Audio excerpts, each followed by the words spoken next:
de sectores, ellos dicen, de inteligencia, grupos económicos, jueces y medios para desestabilizar al gobierno.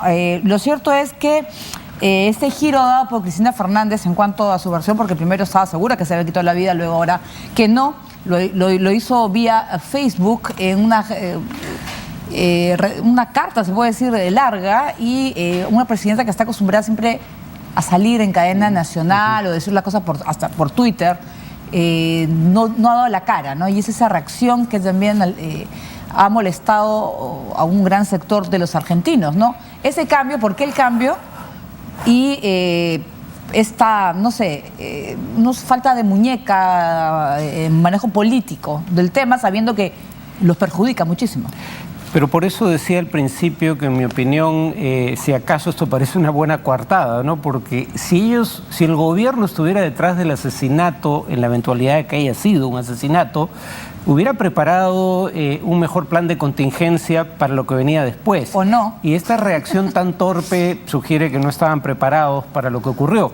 Lo que sin embargo me llama la atención es que haya pasado desapercibido el informe, porque la idea era que el gobierno podía haber tenido interés en asesinar al fiscal para evitar que se conocieran las pruebas que iba a presentar, pero las pruebas se conocieron de cualquier manera y se ha hablado muy poco de ellas porque no prueban, honestamente, en mi opinión, yo he leído parte del informe y hasta donde he leído no hay nada que sea una evidencia concluyente. O sea, ni siquiera hay evidencia de que se haya cometido el delito que se le imputa al gobierno, que es tratar de encubrir a los presuntos autores intelectuales del crimen de la AMIA, del atentado terrorista, y levantar por ejemplo, las órdenes rojas de captura de Interpol. El propio ex jefe o secretario general de Interpol, citado en el informe del fiscal Nisman, ha desmentido al fiscal diciendo que el gobierno jamás le pidió levantar las órdenes de detención. Entonces este complot contra el gobierno también sería absurdo, porque entonces si las pruebas no valen nada y lo de Nisman es algo tan endeble, ¿por qué eliminar o querer matar a una persona? O sea, bueno, la versión del gobierno, y es una especulación igual como todas en este contexto, claro, porque no tenemos suficientes elementos de juicio aún para saber qué ocurrió. La versión del gobierno es que sí lo mataron, pero no lo mataron ellos, sino lo mataron sectores de inteligencia que querían afectar políticamente al gobierno y que se estaban vengando por la destitución de algunos de sus miembros del servicio de inteligencia en diciembre pasado. Pero es peligroso eso, que inteligencia esté en tu contra, o sea, sí, es inteligencia que también te puede sacar, es parte de repente de un complot, y ahora Cristina este último año lo va a tener muy difícil, porque se han dado a conocer audios del fiscal Alberto Nisman, de Delia, que habla con Khalil, que es relacionado a la embajada de Irán. Al parecer tuvieron acceso, por ejemplo, Jorge Lanata, que trabaja en el 13 y en Radio Mitre, de eso ha publicado parte del audio que habla de la relación que habría de este diputado con uno de los supuestamente vinculados con el caso AMIA. Bueno, es que eso sí abunda en el informe del juez. Son básicamente transcripciones de grabaciones de conversaciones telefónicas. Dicho sea de paso, el juez inculpa al canciller y a la presidente, pero en ningún momento aparecen audios en donde se escuche la voz del canciller o de la presidenta. Hasta ahora la de los imputados, bueno, lo que se ha podido conocer, porque la Nata habla de más audios. Tú sabes que a veces por partes se dan de acuerdo a lo que puedan tener. Pero lo cierto es que, y a lejos del caso Nisman, lo que va a afectar a Cristina Fernández podría ser el fin del kirchnerismo. Ah, sí. El daño político está hecho. Ya no importa la verdad. La gente, ahora, la encuesta habría que recordar que el reporte mismo decía que la encuesta es en la ciudad de Buenos Aires. Buenos Aires es ya un bastión opositor. Habría que ver una encuesta realmente nacional. Pero en todo caso no me cabe duda de que el daño para el kirchnerismo ya está hecho y que esto va a afectar adversamente las perspectivas electorales del kirchnerismo en las elecciones que se van a realizar en la segunda mitad del año. O sea, el daño político al kirchnerismo creo que es ya virtualmente irreversible. Claro, porque además que no tienen ellos un sucesor visible, que tendrá muy difícil porque prácticamente es como ir a un juicio cuando todo el mundo te señala como culpable, ¿no? Tú tienes que demostrar tu inocencia, es más difícil, ¿no? Que demostrar la culpabilidad o la inocencia. Pero lo cierto es que el hecho de que quede un crimen más impune, eso es lo que no quieren los argentinos. El problema ahora, en mi opinión, es que ya no importa lo que diga la justicia, un sector de la opinión pública no va a creer en ese veredicto. Claro, ya tienen tienen una opinión preconcebida.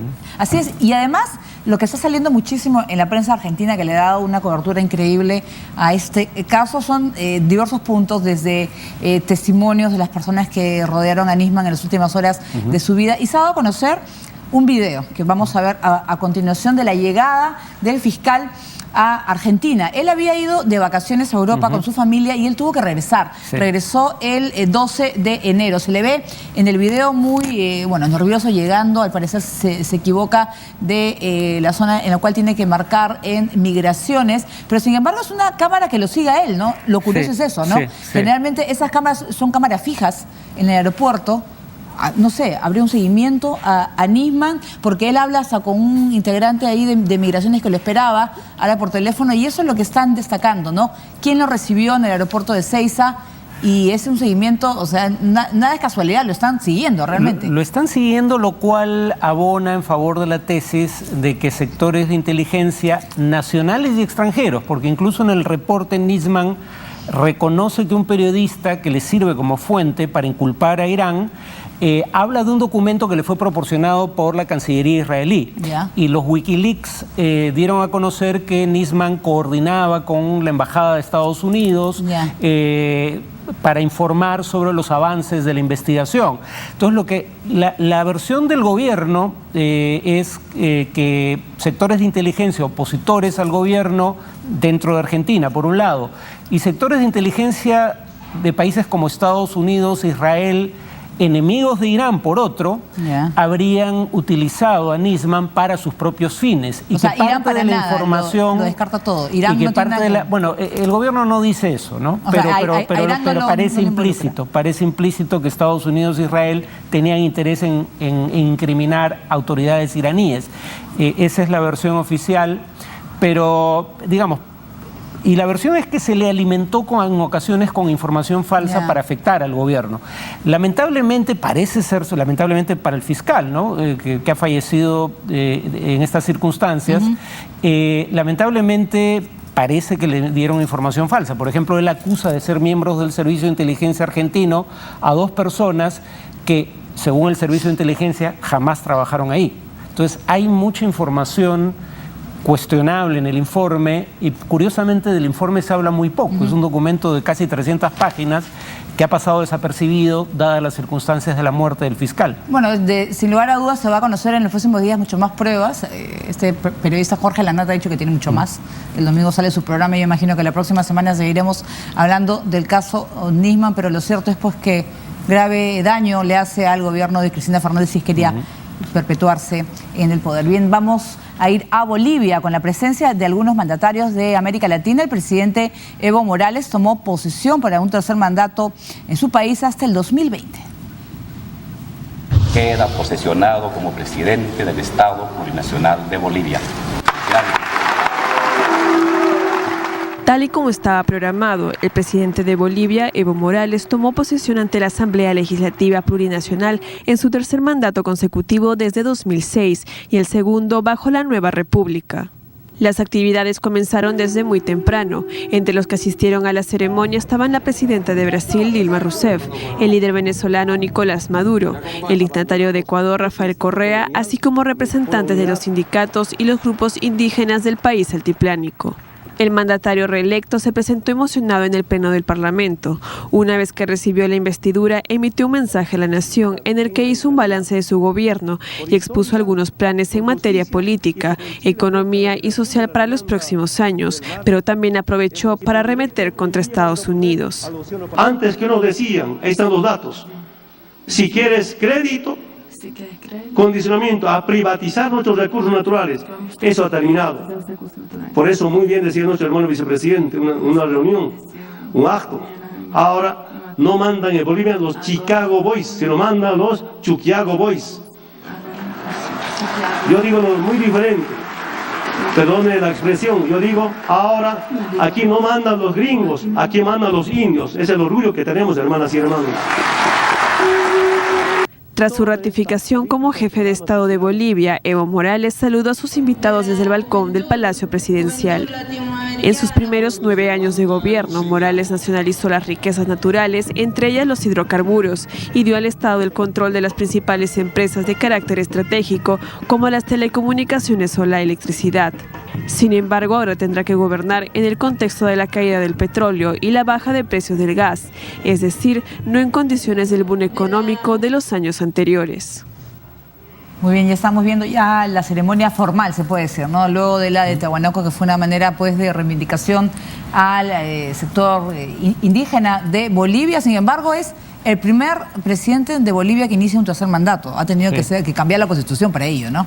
Sí, y el tema es que ahora está hablando de cambiar nuevamente la Constitución. Pobre Constitución. No presuntamente para introducir la reelección indefinida, pero sí para introducir componentes de una reforma judicial. Algunos temen, sin embargo, que aproveche la ocasión para introducir una reforma que le permita reelegirse. En todo caso, una cosa paradójica es que el discurso indigenista es algo que el movimiento al socialismo de Morales encuentra en el camino. Como el nombre que acabo de pronunciar de su organización indica, originalmente era una ideología socialista el eje de su pensamiento, ahora le resta importancia al socialismo y le da más importancia al tema de la reivindicación indígena, pero esa es una reivindicación que encuentra en el camino, que no era la reivindicación con la que insurge en la política Evo Morales, y que le ha sido obviamente muy productiva políticamente. En medio de esta crisis del petróleo, Bolivia se fortalece, ¿no?, con sus recursos, por ejemplo, en el tema de... Bueno, digamos que el precio del gas también ha bajado y Bolivia fundamentalmente exporta gas. Dicho esto, sin embargo, Bolivia no tiene el déficit fiscal de Venezuela, no tiene la inflación de Venezuela y tiene las reservas en moneda extranjera más grandes de América entera, de toda América, como proporción de la economía, una de las más grandes del mundo. ¿Puede ayudar a Venezuela, Bolivia? No tanto, porque la economía boliviana, habiéndose triplicado durante el gobierno de Morales, sigue siendo una economía pequeña en el contexto latinoamericano, pero siendo una economía con un producto de unos 30.000 millones de dólares, un poco más, tiene 15.000 millones de dólares en reservas, o sea, algo equivalente a la mitad, mientras que Venezuela en reservas líquidas virtualmente no tiene nada. Muy bien, y seguimos con la región. Nos vamos ahora a Uruguay. Lucía Topolansky, la senadora uruguaya y esposa del expresidente Pepe Mujica, es también candidata a gobernadora de Montevideo. Ella manifestó que quiere resolver el problema del tráfico en la capital y el acceso a la vivienda. Ha dicho que si ganan las elecciones regionales, planea reflotar los trenes eléctricos e incorporarlos en el día a día de Montevideo, mejorar el hábitat de sus ciudadanos, y es otro de los compromisos fundamentales de Topolansky, puesto que varios ciudadanos están en situación de vivienda precaria. El Ejecutivo Nacional de Movimiento de Participación Popular, el sector más votado en las elecciones legislativas pasadas, al que pertenece Topolansky, senadora desde el 2005, decidió el pasado 30 de diciembre impulsar su candidatura para ocupar un cargo de gobernadora de la capital del país.